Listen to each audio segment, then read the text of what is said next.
मुझे तो ऐसा लग रहा है हमारी जिंदगी एक सिनेमा बन गई है, रोज एक नई फिल्म चलती है। अंदर तो चलो। हसन घर पे? हाँ, घर पर ही है।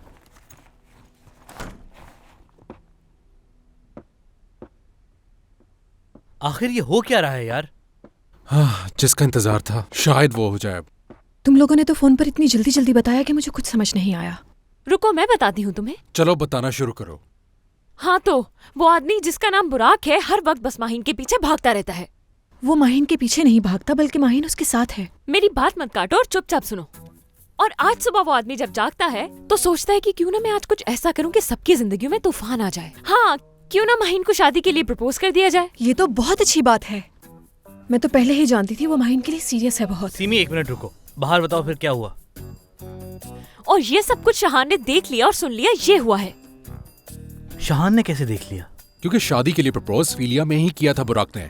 शहान और मैं वहीं थे। वो फिलिया में कैसे प्रपोज कर सकता है, जबकि वो अच्छी तरह जानता है शहान वहीं पर होता है। देखो, हसन ने पहली सुलझा दी। वो सिर्फ दिखावा करना चाहता था शहान के सामने और कुछ नहीं। बहुत ही अफसोस है मुझे अपने दोस्त पर। किस दोस्त पर? है कोई? तो क्या हुआ? क्या माहिन ने उसकी बात मान ली? हाँ, नहीं कहा शायद माहिन ने। जब बुराक वहाँ से निकला तो उसका मुंह लटका हुआ था। क्या वाकई माहिन ने ये मौका हाथ से जाने दिया? यकीन नहीं आ रहा मुझे। क्या तुम मुझे चिढ़ाने की कोशिश कर रही हो? माहिन कहाँ पर है? शाहान लेके गया है उसे। कहाँ ले गया उसे? जबरदस्ती ले गया उसे।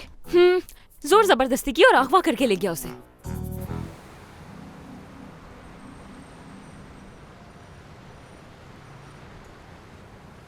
अब खामोश क्यों खड़े हो तुम? बात करनी थी ना तुम्हें।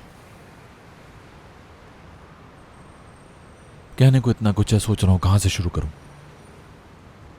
मेरी कहानी बहुत लंबी है और ये रात बहुत छोटी पड़ जाएगी।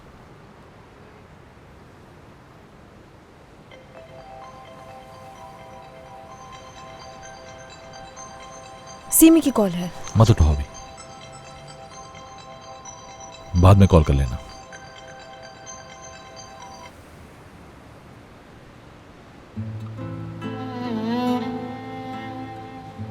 देखो, अगर इस वक्त मैं यहां खड़े होकर तुम्हें यह बताऊं कि 1 साल तक मैं तुम्हें किस तरह से याद किया, या फिर अपने पछतावे की बात करूं, तो तुम्हें सब एक कहानी लगेगी। यही कहोगी तुम चले गए, क्योंकि यही सच है।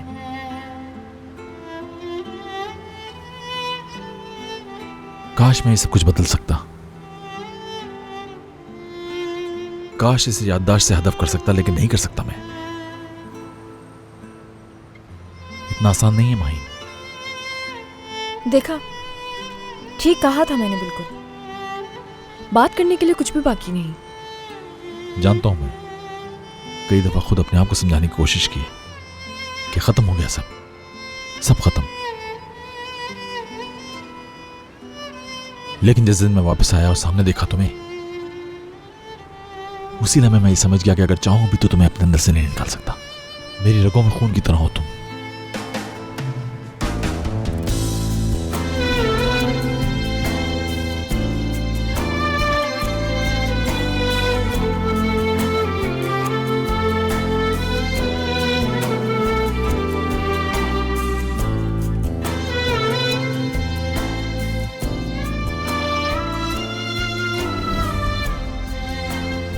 शहर शहर भटकता रहा हूं मैं, कभी एक रास्ता, कभी दूसरा रास्ता, यही चाह के तुम्हें भूल जाऊं।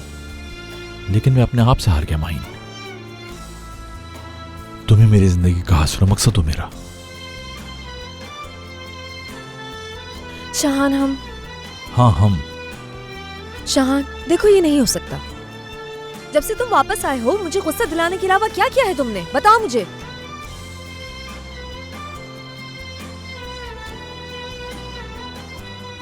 वो क्या शहान, क्या?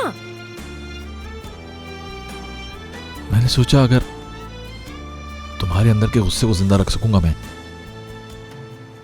तो शायद मेरी मोहब्बत वापस मिल जाए मुझे। बहुत खूब। क्या लगता है कि तरकीब काम कर गई तुम्हारी? कुछ मौके तो ऐसा आए थे, ये तो मान लो तुम। ऐसा कुछ नहीं है।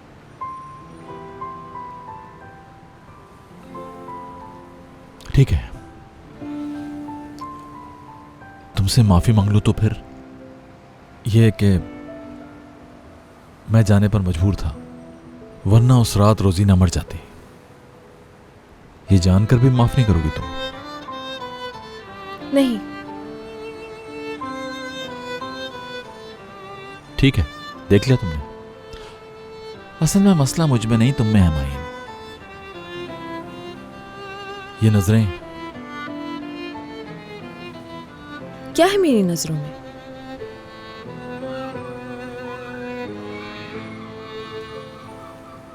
सिर्फ जब गुस्से में होती हो तुम, तभी नजरें मिलाकर देखती हो तुम मुझे।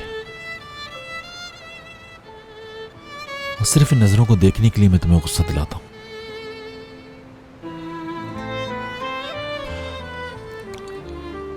क्योंकि चाहे वो एक लम्हा ही सही, उस लम्हे सिर्फ तुम्हारे जहन में मैं होता हूं और कोई नहीं। और इन नजरों के लिए मैं कुछ भी कर सकता हूं माहिन।